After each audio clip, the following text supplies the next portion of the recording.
Hi guys, so ayan, bumili kami ng bag. So actually guys, usually hindi ako bumibili ng mga bag kasi ang mga binibili ko na bag dati, Gucci, Chanel, Louis Vuitton.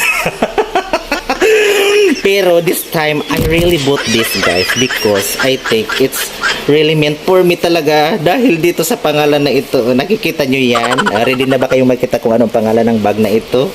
Tiyara! So, I think it's really meant for me. Dahil may nakaukit dyan na, nakaburdang pangalan ko talaga. Nakikita rin nyo yan. Wow! Oh, amazing. Sino ba ang makakaisip na iborda dyan ang pangalan ng hanimal na yudiputa? Laan, pumunta kayo dito. Ipakita ko sa iyo ang ano ko.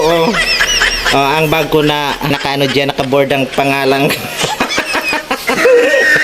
I like it. I like that. I like it so much. Kung sino man ang nakaisip na gumawa ng bag na ito, ang taba-taba ng utak mo na animal ka. Charing. Hindi, sa gumawa ng bag na ito, I love you so much.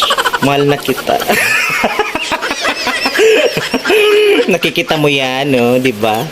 Neil, talagang sinadya talagang bag na ito para sa akin. Ang ganda. Diba? May bulsa dito sa side. Lagayan ng bottle. Lagayan natin ng mga gamo-gamo. Diba?